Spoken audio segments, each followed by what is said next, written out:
Okay, here we are in RapidMiner. I use the read Excel operator to read the data, and then the store operator to store it in the repository. Okay, now I'm using the retrieve operator to grab the data from the repository.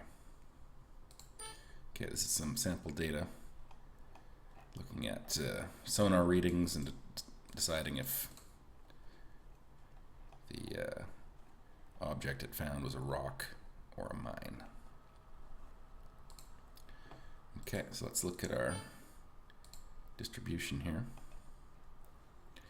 Okay, you can see that there are 97 rocks, 111 mines. Okay, so it's reasonably balanced.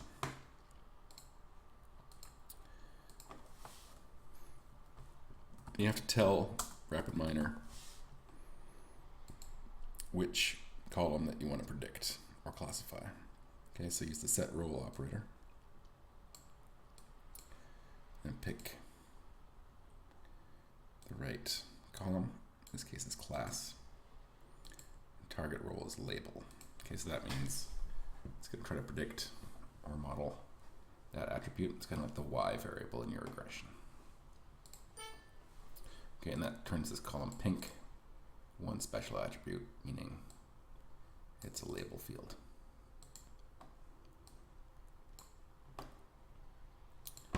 Okay, we'll use naive Bayes to make predictions.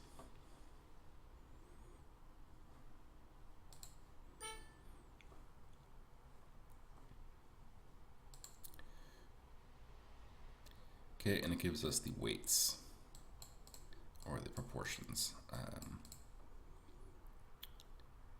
of the parameters. So these attributes don't have names, but these are the names of the attributes. You can sort. You can see that the mean value of attribute 26 is important for rocks. Mean value of attribute 27 is important for mines. Okay, we can look at how well it predicts by using apply model.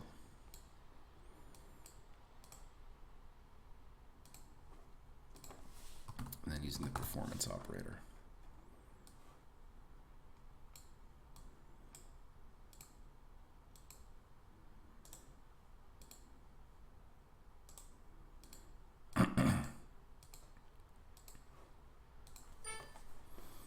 Okay, so it's able to get about 73% accuracy.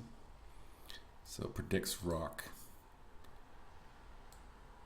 131 times, gets it right 86 times, gets it wrong 45 times.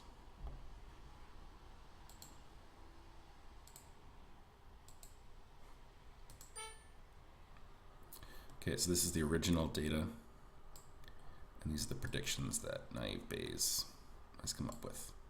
Okay, so it was rock, naive Bayes predicts rock. Same here, but it gets it wrong sometimes, so it was a rock, predicts a mine. Okay, so that's problematic in that you're training the model on all of your data, and you're not sure how well it's going to perform on data it hasn't seen before. So to fix that, we're going to use cross-validation. Okay, which is going to loop through the data, taking a sample of it, training the model on that sample, and then applying and testing the performance on all of the data.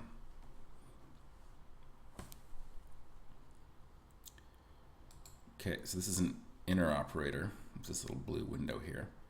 So if you double click it, it goes inside the operator, blue up arrow to go back out. Okay, so I'm just going to use Control X to cut out that, paste it back in here.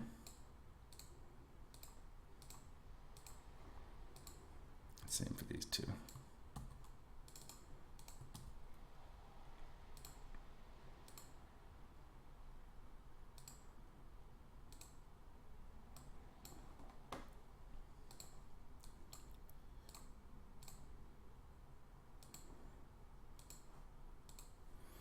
Okay, so we're going to use 10 cross validations, meaning it'll hide 1/10 of the data set from itself, build the model, and then train it on all the data set, or test it on all the data set, and it'll repeat that 10 times with slightly different samples every time.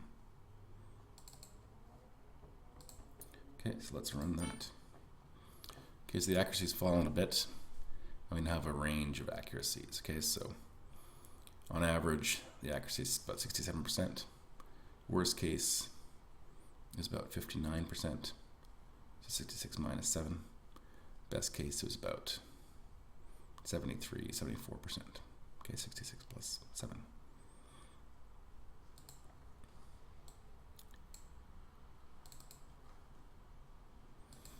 Okay, now one other issue is the data set's not entirely balanced.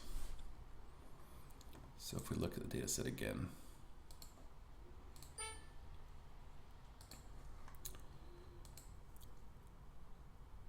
so it's slightly more weighted towards mines. So you could guess mine every time, and you'd be right 111 out of the total number of times, which would be 208. Okay, so you're right 111 out of 208 times just by always guessing mine. So we're going to adjust that sample to be totally balanced.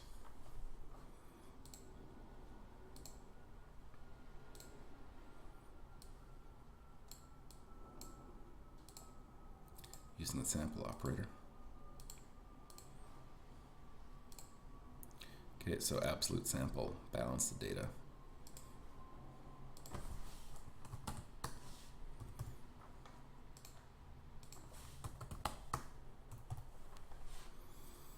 Okay, so we're going to take the lower number and we're going to discard some of the other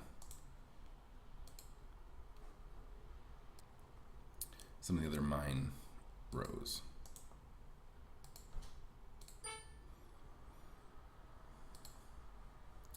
Okay, so now we have 97 mines and 97 rocks, so it's a perfectly balanced data set. Okay, we run it, we get 71% accuracy, so even though it's split 50-50, it's still right 71% of the time. Okay, now you can also use the nearest neighbor model instead of naive Bayes. Let's try that. Okay, it's actually slightly better, 81%. Okay, that was just with an arbitrary k of 1. So what you want to do is try every k and see which one leads to the best accuracy. So the easy way to do that is with the optimize parameters operator. Okay, so I'm just going to cut out this validation here with Control X. Add optimize parameters. It's also an interior operator. Double click it. Paste back in cross validation. Okay, then you have to tell it what you're trying to optimize. So pick nearest neighbor k.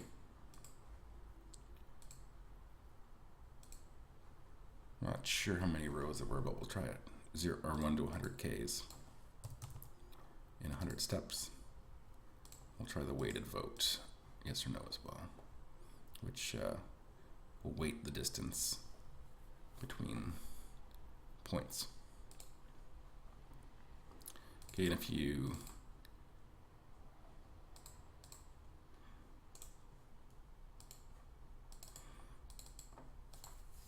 select the K operator, you can see it trying all the different versions. Okay, so it's running through all 100 different Ks, changing the weight. Okay, so it's improved the accuracy a little bit. So K equals 2 is the optimum K, and weighted vote false is optimum. So I'm just going to cut this out again. Get rid of that. Okay, set K equal 2. Run it again. Okay, so that's your optimum value of K. Now, nearest neighbor is susceptible to attributes that aren't very useful. So we can look at how important the attributes are using the weighting operator. Okay, there's a whole variety of them. We could try different ones. We'll try the chi-square.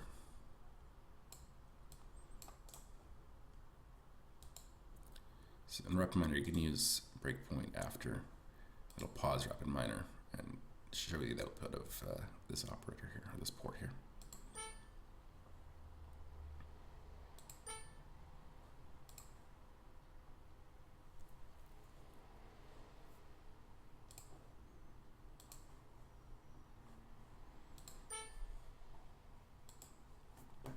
Okay, so here are the weights. Okay, so attribute 12 is probably the most important. Attribute 57 the least.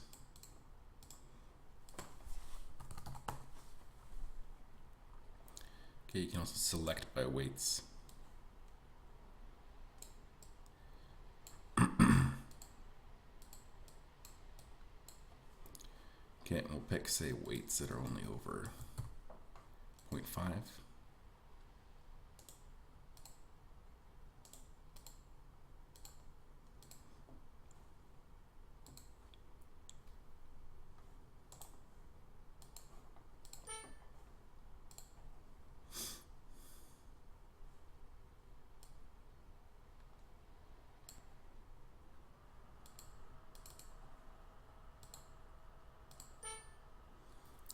Okay, accuracy's actually gone down slightly.